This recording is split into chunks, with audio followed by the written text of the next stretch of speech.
It was like a centaur. Yeah, Yeah. like a centipede.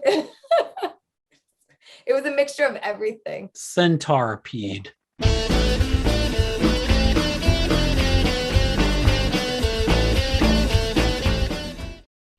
Book of Boba Fett had a lot of familiar names and faces. And by faces, I mean species of alien.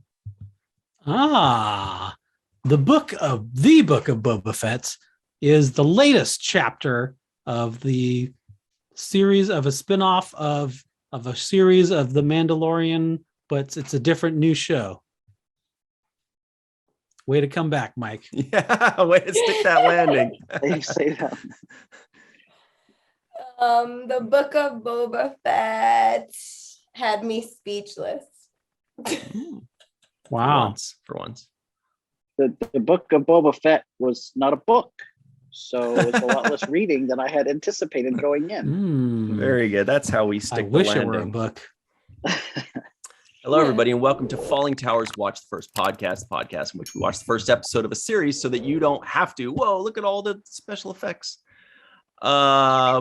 As you may have guessed, we're doing a review of the book of Boba Fett, chapter 1, which turns out was entitled Stranger in a Strange Land. Stranger in a Strange Land. The elephant Probably in the room. a nod to the 1961 novel by Robert Heinlein. Obviously. Yeah. More just a nod to the title, not the actual. Thank goodness Michael There Kenyon is. Rosenberg is back to save the day for us. Co-creator, co-producer, co-CEO, co-signer, co-host, cokehead, Michael Kenyon Rosenberg. Coco. Yeah, only coconut water. Very nice. Ooh. Remember Tim Springer on Sundays when we'd work at the Daily Grill and then all the old ladies would come in and eat. He'd always say, this is the Coco's crowd. That was his favorite line. We're also joined by actress Jennifer Durst. I can't use my fingers because the background. It looks like you have magic.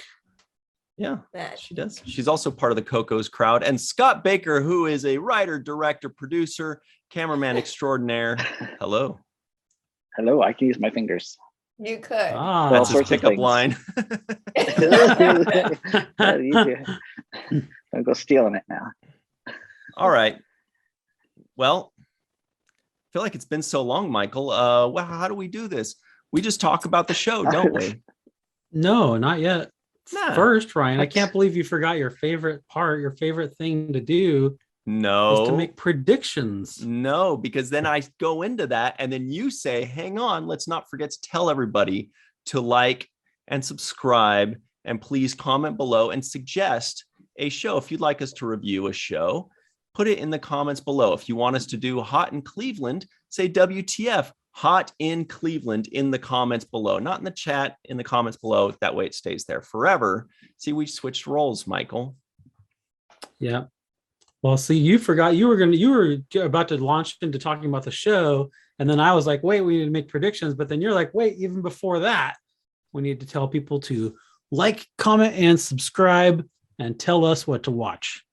We've officially created the look of discomfort. Why am I smiling? All right. All right. So it'll get better. All right, here we go. So the first thing we like to do is, my favorite game probably ever, which is Michael. Predicaments. Hashtag Predicaments. Is that what it's named now? That's the official name. We put ourselves into a predicament by making these predictions. So it's a predicament. I like we have predicament.com. Yep, it's all ours. I like it. Just pop a predicament and get ready to make your predictions. Whew, boy, oh boy. So everybody at home, let us know what your predictions are. Do you think I liked it? Do you think Michael liked it? What about Jen? She likes everything practically, right? Scott, he's kind of yeah, right. And Michael and I have known each other for over 20 years. So we're pretty good, although we've been a little off lately. Michael, I predict that you like this because you like Star Wars. and you don't mind a slow burn, which is kind of what this felt like. You're a patient guy. Jennifer Durst, you liked it because there's no way you're ever going to say you don't like a Star Wars series. It's no way you're going to say you liked it. Oh, me. Scott, you're medium plus on it, right around the 6 range. Like you liked it, but you're not over the moon about, although you are kind of a Star Trek purist and gatekeeper type. So maybe I'll bump it up. Yeah, you liked it medium well. What do you think, Michael? Well, I think Ryan tipped his hand a little bit when he was making his predicaments. And I think that Ryan, I think ultimately he liked it, but he was definitely a little bit sleepy at some points. He was like, is this, what is all this? Why can't you just show me the action? Why do I have to like sit through all this bullshit? That's exactly what was going on in Ryan's mind when he was watching this. Jen loves it, of course. And Scott, I'm just going to say that he liked it. Maybe he's not in love with this first episode, but maybe he'll like subsequent episodes more. But I think ultimately he did like it. Jen, what do you think? I think you gave it away a little bit when you were talking for you, Ryan. So I agree with Michael. And I think you liked it, but when you said it was slow, I feel like you'll give it like around a 6-ish, just for the first episode. That's my predicament. Michael, delicious. I never Yum. know it, Michael, but I'm gonna say you liked it more than Ryan. Probably like a 7.5. Well, that's not hard because Ryan hardly likes Hates anything. everything. No. Yes, I'm the opposite of Ryan. Scott, I never know it's Scott either, so I'm just gonna give it a go and guess like same as Michael. Like he liked it and he'll watch more of it, but it wasn't like his favorite thing. So I'll say like a 7.5. All right, Scott, what do you think though? I think that Ryan liked it quite a bit, despite the slow burn comment, because I think Ryan can appreciate also the slow burn. I think Michael Kenan Rosenberg didn't like it as much as he wanted to like it because of the high standards that the Star Wars is set with, like the Mandalorian recently. And I think that Jen also didn't like it as much as she thought she would like it, though she did like it. Okay. Good predicaments. Yes. Very good. Good grasp of the English language. So I have to like listen to myself say it. I know we got to sound it out. So everybody at home, you've gotten some hints. It sounds like everybody thinks that everybody liked it, although Michael's feeling a little sour on how I felt about it. Make your predictions right now, aka predicaments. And while you're doing that, Michael's going to buy us a little time by telling us, at long last, what the is this show even about? The Book of Boba Fett is a spin-off of The Mandalorian, and it stars Tamura Morrison as Boba Fett and Ming-Na Wen as Fennec Shand.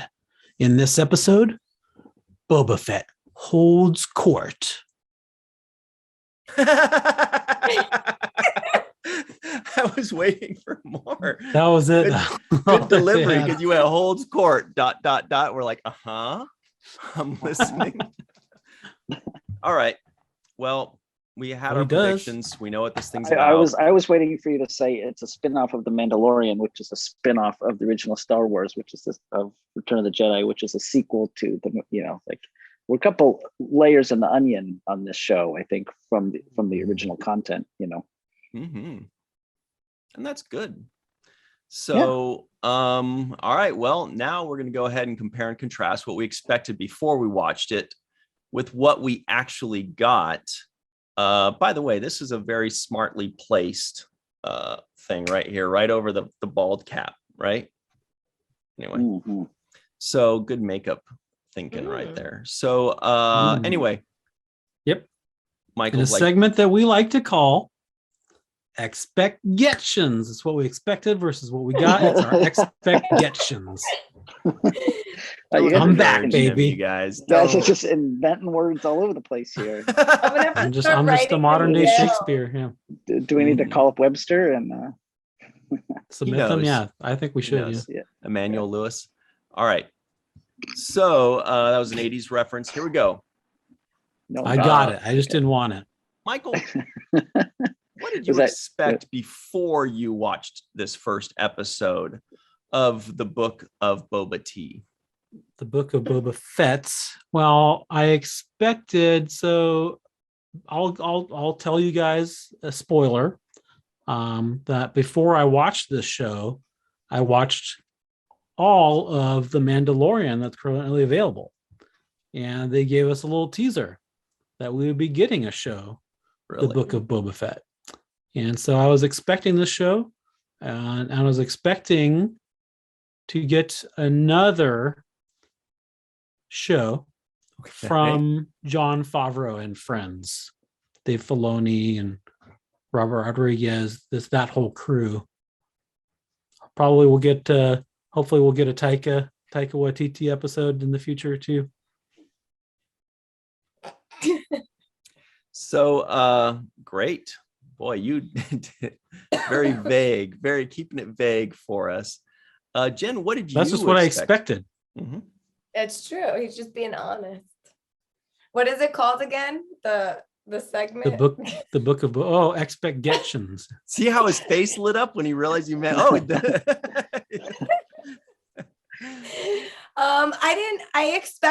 I love The Mandalorian. I loved it. So I expected to enjoy it, but I didn't expect to love it as much as I love The Mandalorian. That was my expectation for it. But I didn't really go in like expecting much from it, to be honest. I just went in kind of like, okay, I'm gonna watch it because I love The Mandalorian. So I didn't expect to be disappointed, but I didn't expect to love it more than The Mandalorian. Mhm. So, By the way, That it was should be like- pointed out mhm. that Jen Durst, Jurassic Jen Durst, first joined us in WTF 2, number Right. 2, just the second episode We were just in which we babies. reviewed The Mandalorian. Yeah, Mhm.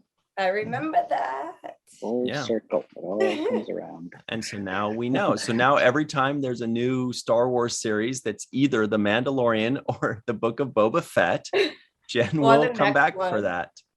Yeah, Mhm. they're going to have Obi-Wan Kenobi. They're going to have Ahsoka.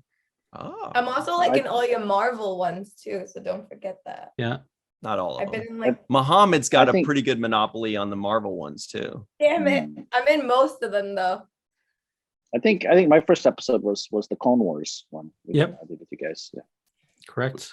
We do lots of Keep it in Star the Wars. family. So speaking of which, Scott Baker, and thank you for buying that shirt today for this Mhm. show, the Star I Wars did. shirt that you're wearing. What did you expect before you watched this episode? I mean, I think it's hard not to come into this expecting like more Mandalorian, as far as quality and writing and acting and all the elements that made the Mandalorian great. I love the Mandalorian a lot. I think it's the best live action Star Wars since like Return of the Jedi. And so I think it was hard not to go into this episode and think, okay, we're just getting another slice of the Mandalorian pie here. Like Mike Rosberg was saying, like the same creators and all that kind of stuff, same world. So, pretty high expectations as far as like quality and storytelling and all that kind of stuff. Mm-hmm.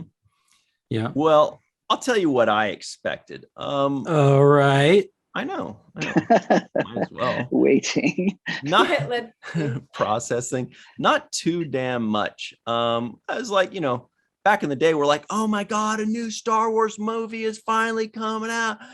Nowadays, we're like, oh, cool, there's a new Star Wars thing. I'll probably check it out at some point, right?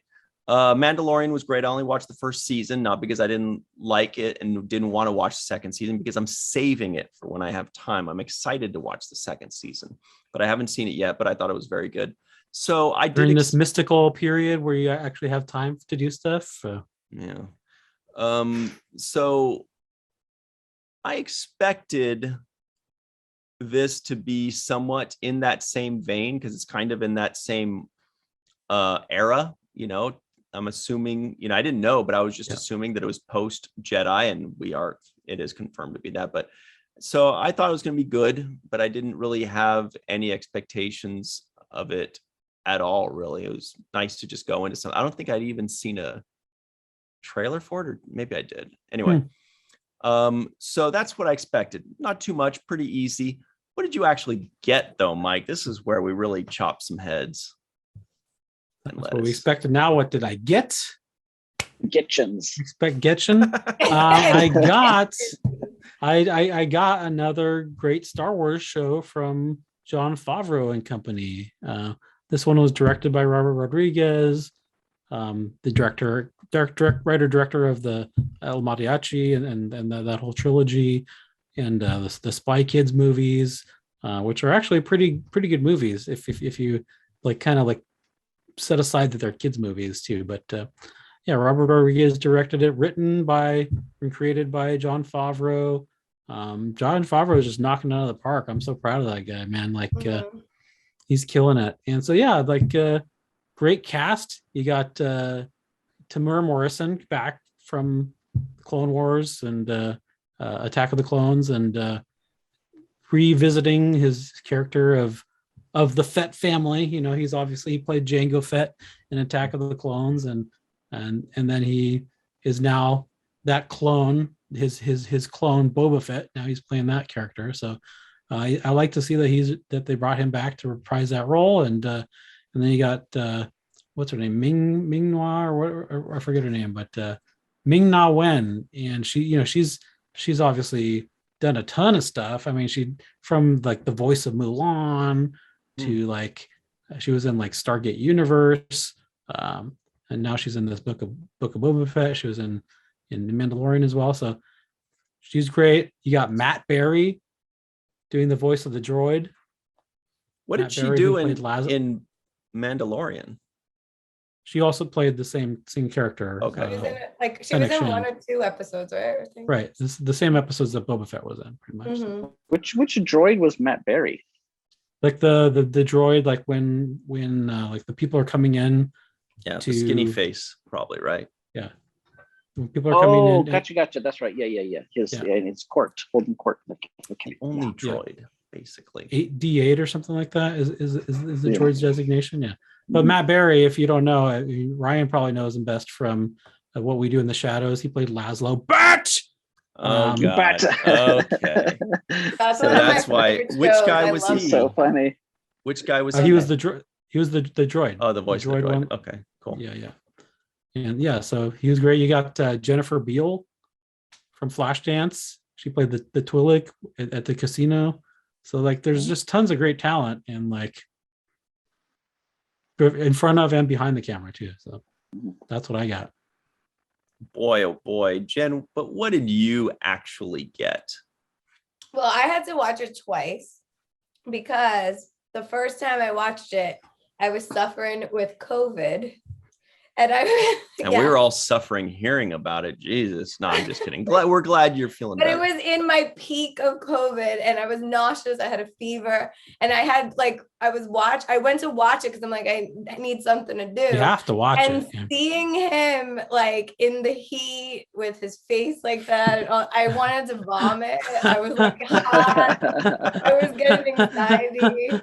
I was like, but it was weird because it's like I enjoyed it, but at the same time, it's like I was like, I felt as hot as he was, and I felt dehydrated. I was getting all this, so I felt so sick. I completely watched it though, and then I rewatched it again, and I had a better I enjoyed it even though I was dehydrated with a fever and sick and all stuff, but I enjoyed it much better, feeling better. I picked out things that I didn't really notice in the first time I watched it.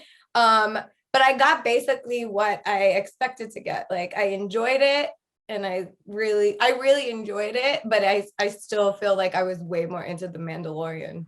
So, but we'll see. That was just the first episode, so. Yeah. Oh, wait a second. Mandalorian's cuter too. So when someone says "we'll see," it sounds like a spoiler for later. I don't know. One day I'm gonna We'll just have to surprise see. you all. Yeah. Well, Scott, what did you actually get though, by the way? Since we're on the I feel subject. I feel like I got, like I said, I got a continuation of that Mandalorian show. It felt like another chapter of that, but not, not as strong as like the first episode of Mandalorian, as far as like introducing the character and the world that he's in and everything like that. That first episode, like just that first scene when the Mandalorian comes into the bar and shoots the people and grabs the guy. I mean, that was just so, you're just like you're in it, and you feel for the character. And I think this one is, the show's obviously a different show. The character is different. The world he's in is different, and so I did enjoy it a lot. It just didn't. I think it wasn't as compelling as the early Mandalorian stuff.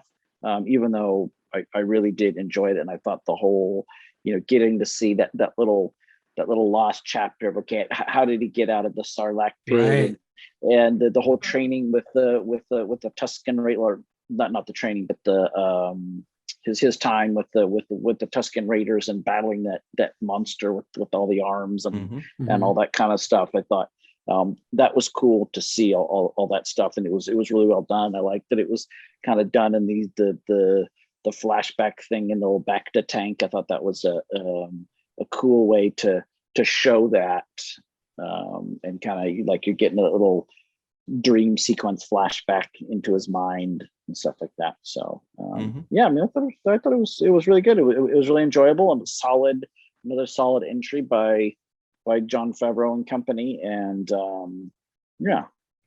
All right, Ryan. Yeah, right. You're on the hot seat now.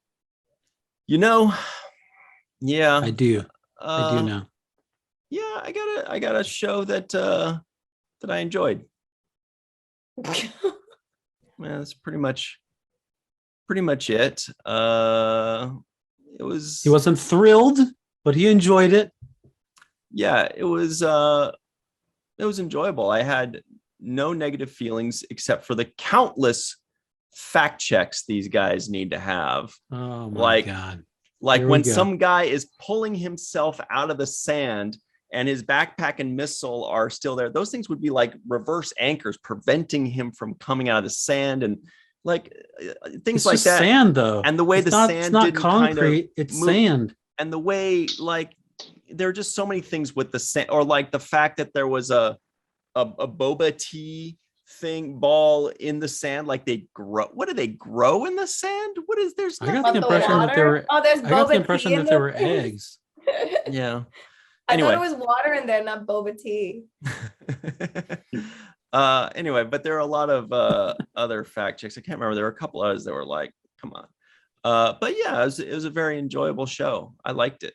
I like this guy behind me, orange guy. He reminded me of like, He was such a dick. Yeah.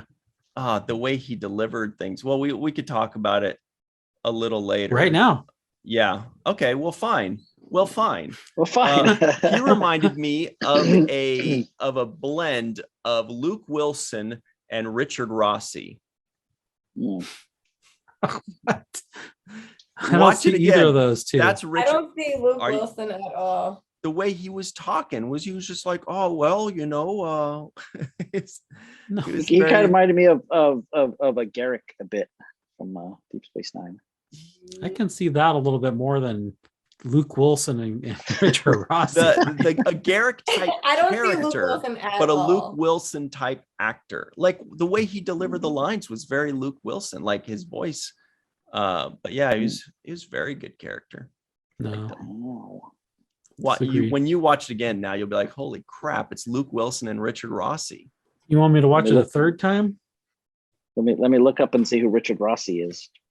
Oh my God, you don't know? Yeah, who is that? Jen, tell him, Jen. I don't know. He was a guy that was in my acting class like 10 years ago. Yeah, obviously. Come on. He was in the contest too. Yeah, he played New Ryan. Yeah. Anyway. Yeah. All right. Well, let's just, since we're talking about characters, let's just get into the main favorite question of everybody's favorite whatever. Who was your favorite character? This is the question we always like to ask, and I'm already kind of touching on it. So let's just talk about that. Michael, who was your favorite character? I mean, it's got to be Boba Fett. I mean, it's a Boba Fett show. I mean, Boba Fett is a classic character from the Star Wars universe. Somehow. Empire Strikes Back, and then like in Return of the Jedi, and that's what I think that's when we first find out that his name's Boba Fett, and like is like Chewbacca's like telling Han Solo, oh, like when they're on the Jabba's skiff when they're being thrown into the Sarlacc pit, like Chewie's like, and he's like, Boba Fett, where? And so oh, Boba Fett is the name of that guy. And there was like speculation for a long time that Boba Fett could have been female, but then in the Boba Fett. Yeah, but then in the prequels, we find out, okay, Boba Fett is a clone. And actually all these clone troopers are all clones of this one guy. That's this Jango Fett guy. And so it's just that rich history. And then in The Mandalorian, you find out he's not even a Mandalorian. He just got Mandalorian armor. Like the whole time you think, oh, Mandalorian? Oh, you mean Boba Fett. No. Boba Fett's not even a Mandalorian. He just has the armor. So that's my favorite guy, Boba Fett. Jen, who's your favorite guy besides Chester Cheetah? You mean girl? Yes. Woman. Oh yeah, she's badass. Character. Wait, how do you pronounce it? It's Fennec? Fennec? What, Fennec. I think Fennec Shand. Isn't that a kind of Yeah. fox? Yes. A fennec fox? Isn't that a kind of fox? No, I'm on the podcast. Somebody's talking to me from outside. From Yeah. outside. No, Yeah, it she's, is. She's my favorite just because she's like badass. She's badass. See, it is a kind of fox. I knew it. See? What? And that's stop like- distracting us with cute They have- pictures of foxes. They have gigantic ears. But it's like, what is it? Fennec? I feel like they're out in the desert too. Anyway. Let's just spell the Whatever you same. do, don't go on Thundercats. Yeah. Oh, I saw that on the live. Please. And I was like, what the hell? Why? What's wrong with Google? Let me check it. Let me check. Let's look at it together. Like, I don't know how that's on the search thing for Thundercats. Yeah.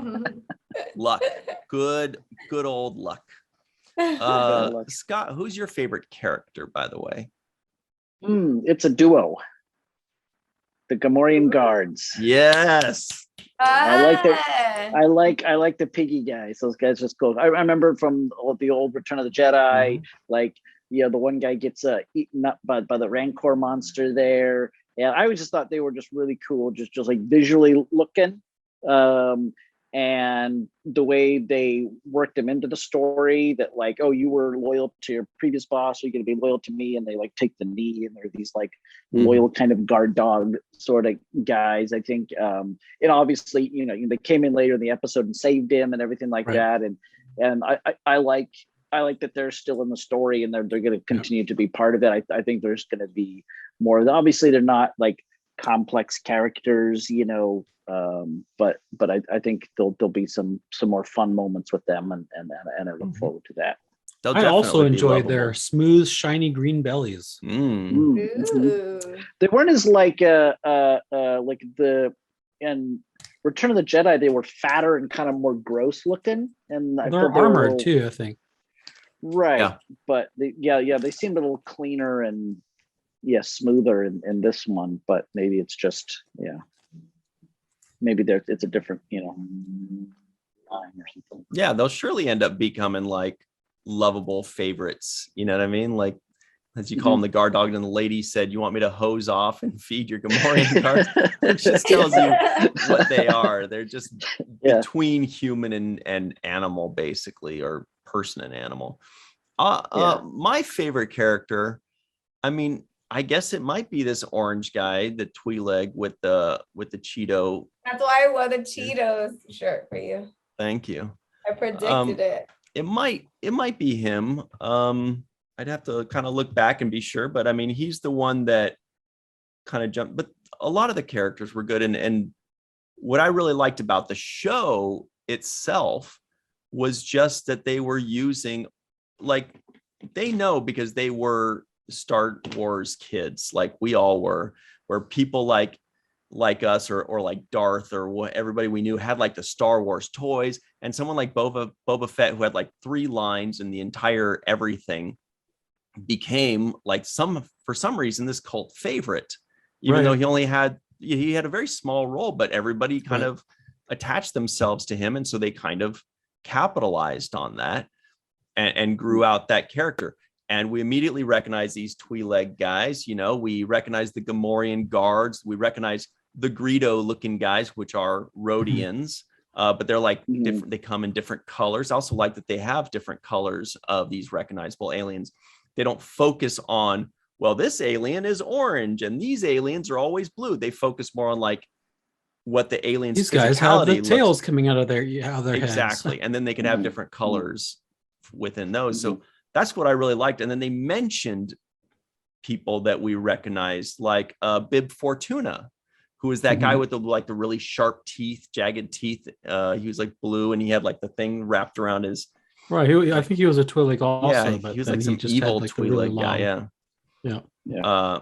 Anyway, so I think that's what really grabbed me right away. I was like, hey, that's that guy, and this was this other guy, and I like these aliens. I don't know. Yeah, no, and they did that in Mandalorian a lot. I know there was one episode where they had what was it called, like the personnel carrier. It was this vehicle that they had made as a toy, but it was never in any of the Star Wars movie. It was like it was like a personnel carrier where all the stormtroopers hop out of it, and it's like they like featured it in one of the episodes of Mandalorian, even though it never showed up in any of the movies, but it was a toy. And so I like that idea that, okay, we're going to take these side characters and these toys and these random things. And I think the success of Boba Fett, or that initial like interest in him comes down to like the genius of the character design, you know, of his outfit and his helmet and the armor and all that. I think just as kids, you see that and like, oh, dude, that dude's badass. I don't know what his backstory is, but I want to know what his backstory is. He's got a jetpack. Yeah. He's got a grappling hook that shoots out of his arm. But I just want to tell Ryan, because he has not seen the 2nd season of Mandalorian, that they show Bib Fortuna. And that's cool. That Boba Fett and Fennec Shand. Wait, are you giving me spoilers? I don't want spoilers. I am. Well, it's just this is how they introduced the book of Boba Fett. Boba Fett and Fennec Shand, they go to Jabba's palace, and Jabba's obviously long dead because Princess Leia choked him out. And then Bib Fortuna is there, and he's the boss now. But then like Boba Fett's like, yep, get out of here, buddy. I'm the boss now. Speaking of which, was I the only one that knew immediately that Boba Fett was going to strangle out that 6-legged monster? Like immediately, I was like, I got the flash of Leia and Jabba. I was like, oh, he's going to use this chain to choke that guy. I guess not. I actually caught on to that the second time I watched it because I wasn't fully focused. So the first time you watched it, you saw it, but then the second time you watched it, you're like, oh, he's going to choke him out right here. Yeah, exactly. Predictive powers, yeah. Yeah, the second time you just knew everything that was going to happen. And then I went, oh. I was gonna ask Ryan if you felt like something was missing, because if you didn't watch the last season of Mandalorian, we get like, that's when we're introduced to Boba Fett. Then we find out that he's still alive, and then we have the lead into the book of Boba and all that. I was wondering if it felt like you were missing something, or you hadn't made the connection as far as the sequencing and the timing of the events and stuff. Okay. Well, first of all, I just want to say that other fact check I had, kind of the biggest one, was after the Rhodian dies from that 6-legged beast. At some point you have to say, dude, Boba, why don't you just leave? Like, there's a baby and his dog walking you. Why don't you can escape? At this point, it wouldn't even be called an escape. It would just be called leaving. You just tell the boy, shut up, I'm leaving. Why is he still a prisoner? He just killed this 10-foot tall monster, and he can't walk away from a child and his dog. Give me a break. Anyway, that was like, come on, just leave. But he's not a prisoner at that point. He comes back as the hero who saved the kid and destroyed the beast. Yeah, but he could still. Would you And rather just leave and be free? he gets water. Yeah. How are you gonna leave in That the was middle of the tea. desert That was if you don't have Boba tea. water? Boba Well, Oh, I yeah. think Yeah. that's all like the setting up for the character development kind of thing of like showing, we get the backstory of Boba Fett and Jango Fett as like anti-Jedi guys, so by default they're like bad guys, and so it's like, okay, how can we, let's develop this character, make him more likable, and make him, we got to transition him to being the hero, and where's his Right. humanity, his human side, and stuff like that. So I think it was a bit of that sort of stuff, like, showing his humanity, for lack of a better word. Jango Fett was Totally. a dick. Totally. Yeah. And there were a lot of those save the cat moments already in that first episode that made us realize, okay, we get it. He's the good guy. We get it. We know. Mhm. But what was missing? I didn't feel like there was anything missing. You guys, having seen the second season of Mandalorian, you probably know that there were things that I'd be missing, but I didn't feel that. Like there wasn't that, so this is something that can just stand on its own, but probably is only enhanced if you've also seen the second season of Mandalorian. And maybe if I see the second season of Mandalorian, I'd be like, oh shit, I should have watched that first. But it didn't. Yeah. I didn't feel like I was missing out on anything. No, it stood on its own 2 feet pretty well. Yeah, because when you're introduced to Boba Fett in The Mandalorian, he's got like the Tusken Raider staff and stuff like that, and you're like, whoa, like what's like, okay, we know he's back, but where's he been, and what's going on? And so this is kind of cool because you get those little things in The Mandalorian, and now we're starting to get that story of like how he got from A to B and things like that. But it's interesting to know that it also stands alone. Because Mhm. we all for sure. saw it, so it's cool that you didn't see it and we could hear that part. Now, of if it. I hadn't seen the original Star Wars trilogy, then I'd be like, I don't care about it. Who the I hell would is still this think it Boba was Fett cool. guy? Who is this guy? It would look who's cool. who's Right. Jabba, and But every single character that they were being introduced to, especially in that little scene with the droid, every one of those was like this nice little feeling where you're like, oh, that's this kind of alien, or oh, he mentioned Jabba the Hutt, or oh, he mentioned Bib Fortuna, so every single one of those 30-second exchanges was fun for Star Wars fans. I really enjoyed that a lot. But yeah, so if you don't watch the original trilogy, I don't know how well this thing stands up. But We should I have had think also- somebody. We should have had somebody on that has never seen Star Wars. And see, and Yeah, then I don't want to watch know and see. somebody like that. Yeah. Well, I'm sure you do, though. Yeah. But I think what I liked about this and The Mandalorian as well is it doesn't feel like all those things when you're bringing in these characters and these little side things that it's like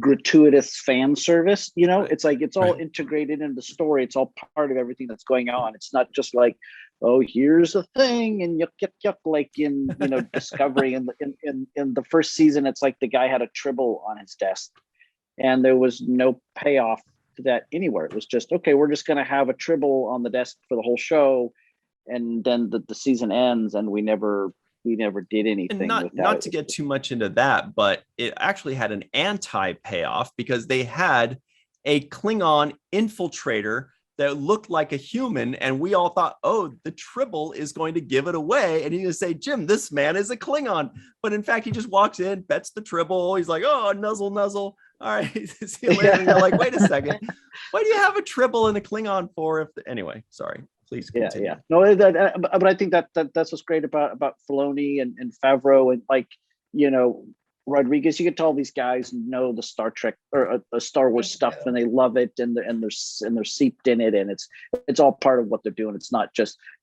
fan service, but it also is respecting the fans and the story, and playing into all the expanding the universe without like retconning everything. And Jen, we got to get these guys involved in Star Trek, huh? Yeah, I was going to say, Jen, you look like you were going to say something. What did you think about Lorca and Ash Tyler and the tribble in Discovery? We're not talking about that. We're talking about Star Wars. I'm like, I'm just because sitting there going, very cool, very cool. Very cool. That's very interesting too. Well, Scott brought up kind of an interesting question, which is if I thought there was anything missing, but did you guys think there was anything that could have been done better that you didn't really much care for, or that you wished had been done differently? I know people were saying like it was slow and the second episode's better and all that stuff, but I kind of, like I told you, I watched it twice and I kind of enjoyed like the visuals and everything of it. Like there wasn't a lot of dialogue all the time, and it was just, I don't know, it was visual to me, and I kind of enjoyed that. So yeah, I didn't think it was, I just enjoyed it. I just watched it. The first time I watched it, like it came out and my wife and I wanted to watch it. And so we're like, all right, let's just watch it. So we watched it. We enjoyed it. We liked it. We easy viewed it with our eyes. Yeah, we, close one. It was good. It was good. And I enjoyed it. My wife later pointed out that she's like, it was a little slow. It wasn't the best. It wasn't as good as The Mandalorian, kind of like Scott pointed out. But, it's like, you don't have to introduce this character. People know this character already. It's not like The Mandalorian where it's like, we've never seen this guy before. We just know he's a Boba Fett, which, turns out later, Boba Fett's not really a Mandalorian anyway. But yeah, so there's not really a character that you have to introduce. It's more like, let's continue this character's story. And I thought it was great that you see him in the Sarlacc pit. That's how it kind of starts out, kind of. Yeah. Because that's what we all wanted to see. This flashback, yeah, because everyone's interested, right? Like, wait a minute. When you see him show up in Mandalorian, I guess Ryan doesn't know this, but when you see him show up in Mandalorian, you're thinking, wait a minute. I thought he died in the Sarlacc pit. Yeah. I thought he was slowly digested over 1,000 years, like the other people that fell into the Sarlacc pit. And then why didn't the others just shoot their way out? Like, a stormtrooper's got a gun, they can do that. Like, and how did the stormtrooper die? If I don't even know how the stormtrooper got in there, because there wasn't a stormtrooper at Jabba's palace. When everyone was getting thrown in the Sarlacc, maybe it was like 300 years ago, for all we know. But how did it die? It was still fully garbed. Like, clearly the acid didn't digest through the armor. His armor was perfectly intact. Little things like that. There might have been something in like the bile or something that knocks you out. Because Boba Fett was knocked out too, and then they threw him in. Well, you think because the whole time Vader and the Emperor are looking for Luke, and so maybe after everything that happened there at the Sarlacc pit, they sent some stormtroopers there to go look for him. Like, throw a stormtrooper in there and see if he's in there. Hey, stormtrooper, go die and be fully digested over 1,000 years. And see if Luke Skywalker's in there too. I'll look over the edge. Do you see anything in there? I would say, I think in conjunction with that, I mean, I like that they showed him coming out of the Sarlacc pit. I wanted that to be a little bit more. I felt he kind of got out too easy, and it was too quick, and it was like boom, boom, boom, and he's out. I almost wanted to see more of a struggle of him, like maybe he was almost gonna die in there. Like, it was like, it didn't really feel like, obviously the stakes were high because he was trapped in this big monster's belly, but you can't climb through sand like that. That's not something you can actually do. I felt like that's not a real thing. I felt like I wanted to see a little bit more and have that whole scene be a little bit more intense. Like, maybe he's hovering above a big pool of bile that's going to suck him in, and he's got to, like, I just wanted to see a little bit more of that. What I did see was good. I just wanted a little bit more. I just wanted to ask Ryan how many times he's been slowly digested over 1,000 years by a Sarlacc. Slowly? 0. It's for another time. But when Jen was talking about the slowness of it, that she's hearing people saying slow stuff, I didn't mind the slowness at all, because I was very interested. The reason it was slow is because they're taking the time on all these little details. And it seems like all of us here, enjoy all of those little details. Now, if I'd never watched Star Wars before, all those little details would be just that, just little details that maybe would bore me, and maybe I'd be like, okay, there's nothing going on here. What am I supposed to watch? But I feel like everybody that said it was slow was supposedly a Star Wars fan, I'm guessing, right? So I don't know what. Well, Ryan, Yeah. you know as well as I do that the biggest Star Wars fans hate Star Wars. Star Wars. You can tell how much of a Star Oh, Wars fan someone is what the by heck? how much they hate oh, it. come on! You made Boba Fett's not even a Mandalorian. Oh, I don't know anything anymore. What is this bullshit? Yeah, but I don't know. Did you guys feel it was slow? I mean, because it did move slow, I guess, and as far as the story is concerned, but it was an enjoyable watch throughout for the entire thing. Yeah, I agree with you. But my friend, like I watched it the first time, and then my friend who's like the biggest Star Wars fan, like, any friends. That one friend that I have that's like a huge Star Wars fan, he was like complaining about it. He said he enjoyed it, but he was just like, I hope it gets better because I didn't blah blah blah. And I was like, really? I was like, I thought I enjoyed, but then remember I had a fever, so I'm like, oh, maybe I'm like seeing. And the only sounds like a real Star Wars fan. Yeah, and then I rewatched it, and I was like, no, it's still really good. Like so, but and then I messaged him too, and he's like, no, he's like, it gets better, thank God. And I'm like, okay, but he was just so disappointed in the first one, which was kind of shocking to me because he's like a huge. Well, that proves that he is a huge Star Wars fan. Right. There we go. Right. Okay, so no major. It doesn't seem like any of you guys have anything that you'd like to change.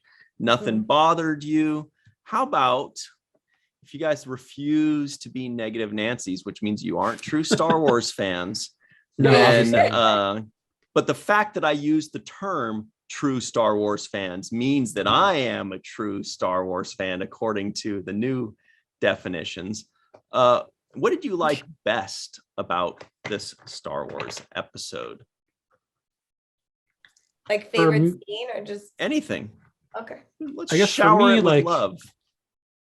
My favorite aspect of this show from this first episode is that like Boba Fett is like, I'm not gonna do things the way Jabba did things.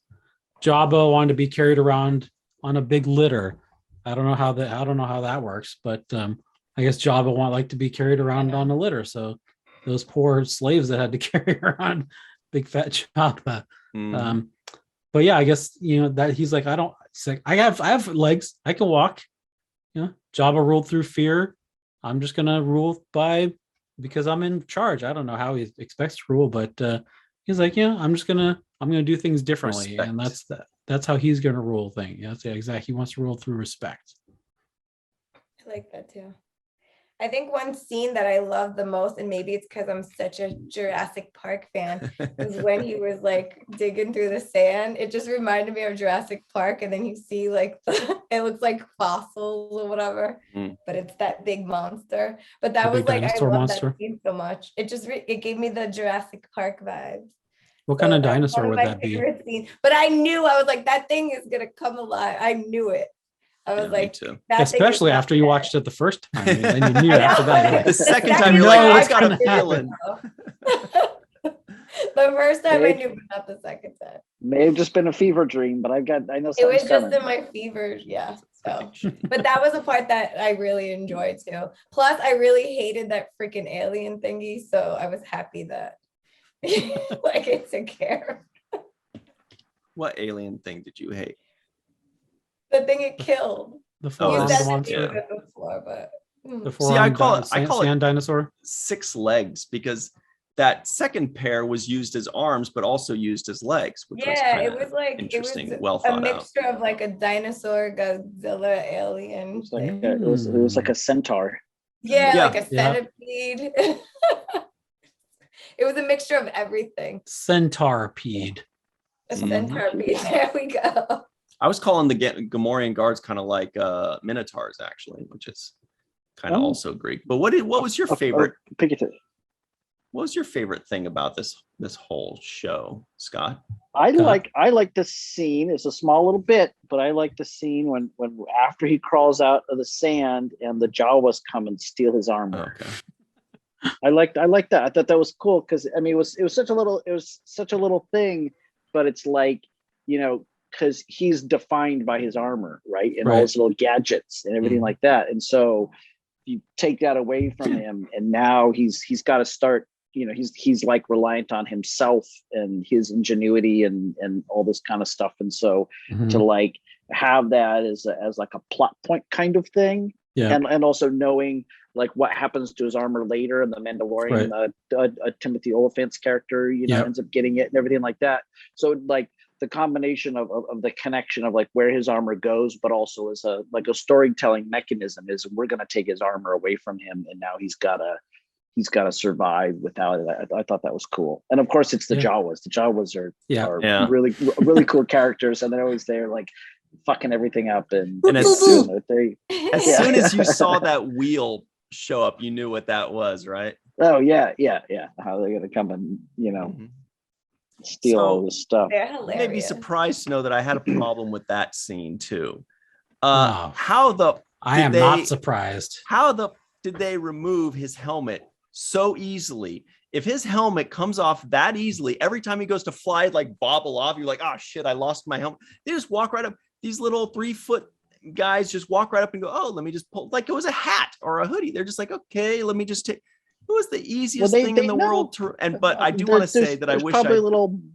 Yeah, I was gonna say, if you recall, there was like a like when they took the helmet off, there was like a little sound, like a release sound, so. Which means something was latched very well. So maybe they just know touched because they're and like, they know how to undo it. Yeah, it's like obviously you know, it's 3 against 1, Ryan. Give it up. Yeah, and right. And you're like, well, how'd that guy come in and like carjack that car so fast and know how to start it without the keys? Like that's what these guys do. They go in and they'll like steal your car in like 2 seconds. You turn around and it's gone. Armor like, off Mandalorians. Yeah. Well, they just know how everything works, and they know the little latches and the buttons, and that's like their they know how to steal skill, things. You know? But I will say that I think we can all agree that we wish we had seen Jen's face when the goop was falling off of his face, though. Which part? When I had the fever and I was sick? Yeah, when he was climbing out of the sand and there was like the clumpy sand goop falling off his. That was gross. Yeah. There was a lot of things that would make the first time, especially, that was like gagging. Sarlacc guts. Gagging. Mike, can you give us the Jawa sound one more time? Because that was pretty good. It's so cute. Very good. Very good. Speaking of cute. Oh, well, in a moment, I also want to say what I actually did enjoy about this show the most probably was just all of the little references and the aliens and the quick scenes introducing the, you know, all these characters and getting a little bit of information about what he is through those little interactions at the beginning when he had the droid that would introduce them and they're saying, you're the new, whatever the heck it was. Daimyo. All those Daimyo little, of Mos Espa. it just shows that the people making this are just giant Star Wars fans and fans of the original Star Wars. It's very clear that they really like Star Wars. They understand what Star Wars fans want, which is all these little, no detail is too small for Star Wars fans. That's what we've learned over the last 30 or 40 years, is that a character can be in one scene and never have a line and only be on screen for 1 second. And you could spend 30 minutes talking about and introducing that character, and the Star Wars fan will be gripped. They'll be like, yes, give it all to me. I want it all. And we do. We love that shit. Speaking of that, though, also, there was another little part that I just came to mind right now. And that's when they walked into the casino and then there's the band playing. Yes. And it's kind of like a interesting little remix of the Cantina song. That was the other thing I was going to say. And also there was, I think I just remembered his name, Droopy McCool, I think is the name of like that blue elephant ears guy. There was one of those guys playing in the piano. Yeah. Little details like that are so cool. Anyway, speaking of whatever it was. What was cute? Thank you. Speaking of cute, Scott, it's time to talk about you for a moment. See, Jen, you thought it was gonna be better than that, but it's not. Me? Yeah. I am pretty cute. So you were So very cute. busy for the month of December. Can you tell us why? Yeah. I think Well, he was I was pretty busy the whole year, though, wasn't he? yeah, no, it was a pretty busy year. I mean, after the restrictions with COVID let up and stuff like that, and production got into high gear. I was working a lot doing camera work. I usually go backwards. So the last gig I had in December was I was doing Steadicam for this thriller film. Don't remember the name of it, but it was pretty cool. We were shooting on 35 millimeter film, which is fun because most of the time we're shooting digital these days. So I got to work with a film camera, which is always fun. There's a little bit of just the kind of dynamic on set is a little bit different with film cameras and stuff like that. If you're not familiar with it, I mean, obviously, you have film and it's like a limited resource, and with digital cameras, you're essentially shooting on a memory stick. It's like, oh, we'll just keep shooting and let the cameras roll and everything like that. But film, you can't do that because the film runs out, and then you got to get a new roll of film, and that takes time, and the film's expensive. You really have to plan out every shot. And do a lot of rehearsals and things. As a Steadicam operator, a camera operator, I like that. I like getting the rehearsals and instead of just, we're just going to kind of wing it and see what happens, and then we're just going to go again and again and again. So that's cool. That was a fun gig. And actually, the guy who was the film loader on that camera, so he's the guy when we change the mags for the film, he goes and he's got like a special little tent where it's dark, and he can change the film from one reel to another and puts it in a special little thing so it gets sent off for the processing. He was the loader on Book of Boba, so we got to chat a little bit about that. He couldn't divulge any secrets because it hadn't come out yet, but he was on Book of Boba. They shot digitally; they didn't shoot it on film. Oh, I was gonna say they shot film on Boba. So he was talking about his job was super easy. It's like just sort of like you're exchanging memory cards, and then you go and you put a label on the memory card and you put it in a little envelope. So it was it was a really easy gig, but it was cool because he's there. He got to work on the Book of Boba set, so that was fun. Did he say where they shot it? It's shot in the volume is that Manhattan Beach studio here in Southern California, the same place where they shot most Mandalorian. The volume is the sort of virtual reality set. Right. Yeah. Also, they didn't actually go somewhere with a bunch of sand. I'm sure some of those things were shot out on some sort of location, probably Southern California somewhere, but a whole lot of the show is shot like Mandalorian on these like virtual reality sets. It's amazing. So what else did I do in December? You were working with a bunch of celebrities, right? I saw like cool celebrities on your page. Cool celebrities. I don't remember which Jeremy one. Piven. It was like super cool. Oh yeah, that was Bill like much earlier Arukin. this year. Yeah, that was much earlier this year. I did this. I worked at GalaCon in Vegas. It was the Gala Games. It's this like crypto game. There's these games where you can like earn crypto coins, and they have NFTs and all that kind of stuff. And so they had this big convention for it where they had like the music lineup for this thing was incredible. It was like Snoop Dogg and Maroon 5, Kings of Leon, Arcade Fire, Billy Idol, Alice Cooper. It was this insane like music lineup for this convention. Wow. So I got Stone Temple Pilots were there, or like what's left of them. So I got to see some like really cool music acts, just doing camera at this event. That was my December was those two gigs were like the two. And then, a little bit of stuff here and there, finishing up a post-production on this little sci-fi short film that I directed. Super short. It's like under 3 minutes, but it's this cool little sci-fi thing that it's a sort of a philosophical piece. people watching I'm this listening.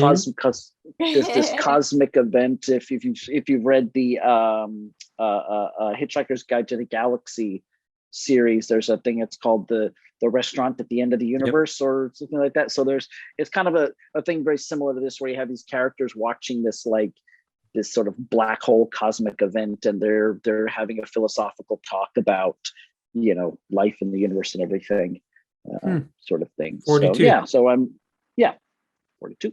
The highest so number. so where I'm in post-production on that right now, working with the CG VFX people, and green screening and all that kind of fun stuff.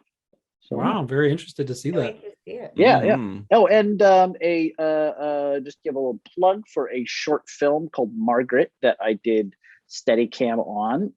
Also bringing it back to watch the first. It turns out it was a Thundercats fan film. Huh. What? Wait, it turns Yeah. out like, were you aware of this when you were shooting it? Not really. Not really. Why not? So yeah, I can. You just give thought it was a bunch guys- of furries like being weird or something? Oh, yeah. I don't want to give it away so much, but I can give it away you now. guys. Give it away. I'll give you guys a link or something that you can Yeah, put I wanna in the see that. description or something like Yeah, I that. bet you for do, that. Panama Red.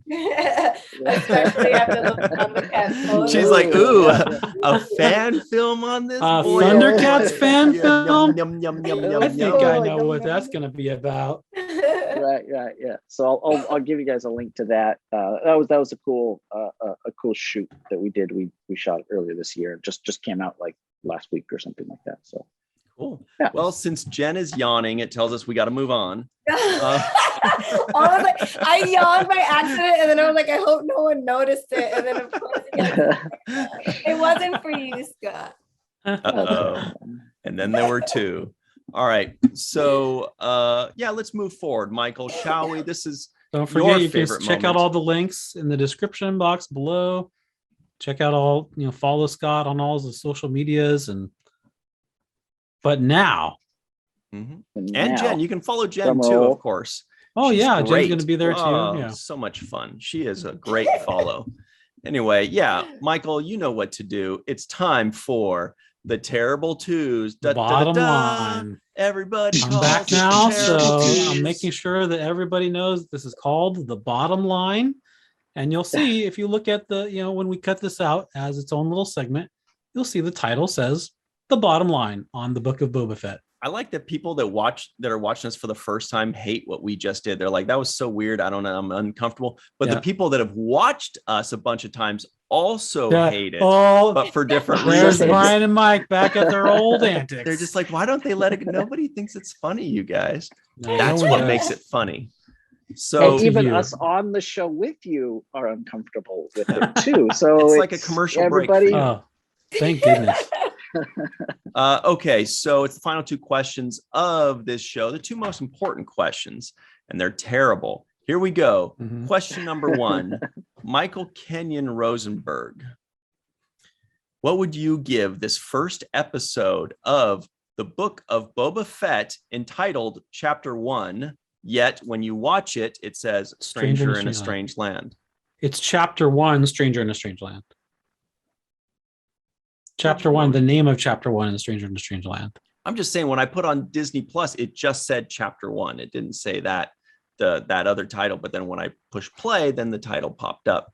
So it's very confusing. I'm knocking at a lot of points, but Yeah. no spoilers. Okay. So what was your question? What would I give it on a scale of 1 to 10? Same as the other 95 times. I would give this show on a scale of 1 to 10. Let's just go ahead and give it an 8.9. Whoa, 8.9. dude. Whoa. It was really good. It was not as strong as the first episode as The Mandalorian, which is what, of course, everybody's comparing this to, because it's hard not to, because this is the new era of Star Wars television shows that was started with The Mandalorian, but it was still very, very good. Very, very, very good. Wow. Jennifer McGee, what would you give it on a scale of 1 to 10? Well, the first time I saw it, I gave it a 7. But the Ah, second time I saw it, feeling better, I'm gonna give it an 8. So I have you're two an 8. scores. So when you Mhm. have COVID, you like it a little less, but when you're over it, you like it a little bit more. So I think that it might also just be that, like, a lot of things when you watch the first episode of something, it takes you a while to get used to the style and all the things. And then when you watch the second time, it's like an old familiar buddy too. and you pick up things that you might have missed the first time. So Well, Scott, scale of 1 to 10, what would you give it? And how many times did you watch Pressure's it? on. I watched it twice, Wow. and I give it an 8.666666666. oh. Ah, We're only I putting think I've 4 given that same sixes. score one time. Yeah, It's infinity sixes. It keeps going. 6. Yeah, Let's- so that's like 2/3 exactly. 8 and 2/3. Yes, that's right. 8 and Yep. 2/3. Yep. Trying to see I the- thought I thought it was damn good, and yeah, I think the only thing is just like you're kind of comparing it to the Mandalorian, and the Mandalorian was so darn good, and I think also, because the Mandalorian is like the first of these new shows and everything, it was like, this is a whole new thing, this is a whole new deal, and kapow, it comes out and just like smacks you right in the kisser. And this one, it's just like a continuation of it, and it didn't have as much of that wow factor, though it was so totally solid and enjoyable, and really nothing bad to say about it, Mhm. just like it's Try. wanting more of things, Michael, I think the score you gave was 4 after the decimal point, but it was supernatural 8.8888. Ah, Answer. 8. Yeah. Uh, Very close. Yeah, very close. You guys are practically best friends now. Jesus. So anyway, on a scale of 1 to 10. Wait, let me ask you this, Ryan. Yes. Each please. of us watched it twice. How many times did you watch it? Almost once. I got tired. Almost. I got tired after it was like 17 minutes. So no, I watched Don't it listen to him. one times only so far. So it was good. I enjoyed it. I was never bored at any point. I watched it late last night. I was like, what do I want to, because sometimes you got to watch a couple shows for these recordings. And I was like, okay, I want to choose Mhm. the one that is a nice, fun, watch it at 1 a.m. kind of thing, because it's going to be enjoyable. And it was enjoyable, and I did enjoy it. And I wanted to give it immediately a 7.5, okay, because it's good and it's fun and it's enjoyable, but there was nothing in, outside of the Star Wars realm. Somebody that just never watched Star Wars, doesn't care about Star Wars. Are they really going to think this is that great? Not really, but it was good. And it's one of those shows that when I look back on it, I enjoyed a little bit more. So I'm going to give it a 7.8. And one final point to make on this. 8.1. One final point to make on this. I think the style in which they write this, where it's kind of goes on in two time frames, and he's calling it "The Dreams Are Back," which is a great way to explain it, because sometimes people don't even give you that. They're just saying, now we're in the past, now we're in the future. That's just what they do. This time, they're dreams. Okay, that's cool. That's just a little bit more to make it, a little bit more cohesive. But I think that that's going to be their writing style going forward. We're just going to follow these two eras, these two time frames forever. And these questions that are going to come up in the past will get answered in the future. And questions that will come up in the future will be answered in the past. And so I'm assuming that that's just going to be their writing style throughout the entire show. And if that's the case, this is one of those shows where, after having watched the entire season or 2 seasons or whatever, you look back at the first episode and realize it was actually better than you thought. Like, for example, Game of Thrones, when you watch that for the first time, that first episode, somebody said, what would you give that on a scale of 1 to 10? You'd be like, I don't know, fucking 5 or 6. There were so many characters. It was weird, whatever. After watching the whole series, you go back, you watch that first episode, you're like, oh, that's so fucking good. That's like a 9. Oh, I loved it. I've never it's great. seen Game of Thrones. Well, you should. Ever. But so I do think that this is something that has the potential to go up to an 8.5 probably after having watched everything and then revisiting. But anyway, that's where I am now, as a 7.8. But that's what we give it on a scale of 1 to 10. Question number 2 is, for the purposes of this podcast, we all had to watch the first episode of the Book of Mormon, aka the Book of Boba Fett. But now that the podcast is over and we're free to move about the internet, Michael Kenyon Rosenberg, would you watch the second episode? What would I watch of the second episode? I would watch Exactly. the second episode, is what it is. I have already watched the second episode, and by the time this episode of WTF airs, I will have watched the third episode probably too. So this is live. This is live. What? and it's not live. But yeah, I mean, I enjoyed it. I watched the first one twice. I watched it once with my wife, and then I watched the second episode, and then I went back and watched the first one again to review it, and I liked it. I agree that the second episode is better. The second episode is directed by Jon Favreau as well as written by, and it's a good episode. If you haven't seen it, go watch it. If you haven't seen the first, watch that first before you watch the second episode, and then continue on to the second episode. Okay, Michael, if this show isn't live right now, how come I can look at the chat right now and tell you that War Dogheim said, "What? This isn't live?" And then, and just below that, Medallion said, "Are you sure? I know that it's live." So I can, anyway, tell them, guys. Jen. And Rico Anderson says, "Yo, Rico here." Yeah. Rico, Give me some of them Rico doesn't wheat always thins. show up. Give me some of Rico them. doesn't Got always that show up in already. live Got chats. that already. Like It's a the few, wheat a little thin while ago. stance. Yeah. Jen, would you watch the second episode? Normally, I would have already watched it, but I didn't yet purposely. But I am going to watch the second, probably right after this. Now I Nice. can Very free to nice. watch it. Okay. That Makes is sense. all. Scott, you'd watch the second, right? I would, and I did. Just like Michael Ken Rosenberg, I watched the first episode like right when it dropped, and then because I knew that we were going to do the show, I wanted to watch it a second time to reboot my memory on what I had seen. And then since the second episode was already up, I was like, well, I might as well just keep watching and watch the second episode. Might as well. Those of Might you as that well, have it's seen there. the second episode, did you like it as much or more than the first? More. Yeah, it does. It So does. It does get true better. that it's you know? better.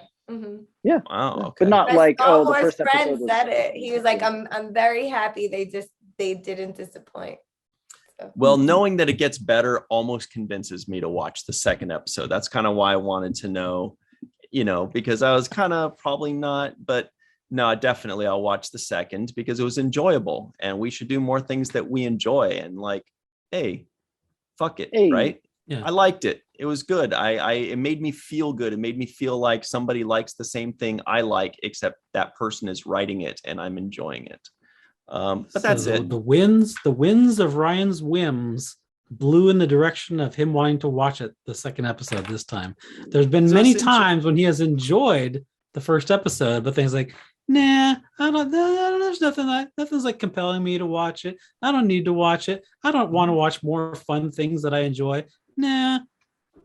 But this time it did. Do it. Thank We'll you, see Stay if he tuned. does it, though. Stay tuned for next week when I do exactly that. We'll see if And he the week actually after. does it. Anyway, I think that's about it for us, right, guys? That was a fun time. Mhm. So if you'd like us to review a show and say how great it is or how terrible it is, or if you want us to review a horrible show and just watch us squirm and know that we hated it the whole way, just say WTF in the comments below with whatever the show is you want us to see. Don't say WTF Sex and the City. Thundercats. WTF You guys Sex just and the wanted an City. excuse to watch Sex and the City. Sex and the City, I believe it is, not in the I know, city. yeah. Sex in and the city and. And be sure to like and subscribe, please. We appreciate those. Welcome Michael Kenyon Rosenberg back. Say nice things to him and he'll say nice things back. And thank you, Jen. Thank you, Scott. Remember what Mr. Michael Kenyon Rosenberg always likes No, to don't say. forget to tell us what to watch. Tell us WTF Hot in what I said. Cleveland, or WTF, The Golden Palace, a couple Betty White shows. You know, she Sex just and the The recently City. Golden passed. And Girls. Sex in and WTF, Sex in and the City, and WTF Megadeth shirt show. WTF Chester Cheetah show. The Chester new Cheetah show. does Star Wars. Yeah, that's and, our buddy Vic for president. Yeah. And Great album. now, Rest in peace. don't forget what Michael Kenyon Rosenberg always says, which is to don't forget to register to be an organ donor on donatelifeamerica.com. You just go to donatelife.com. And then you can, when you die, you're not going to use your organs. So they can go to other people that can use them, like me. Like I just got this new kidney, Cornelius. His name is Cornelius. I don't know what the donor's name was, but the Aw. kidney, his name is Cornelius. And he's with me now, down right here in my belly. Cute. And yeah, other people can get kidneys and lungs and hearts and livers and pituitary glands or whatever you don't need because you're going to be dead.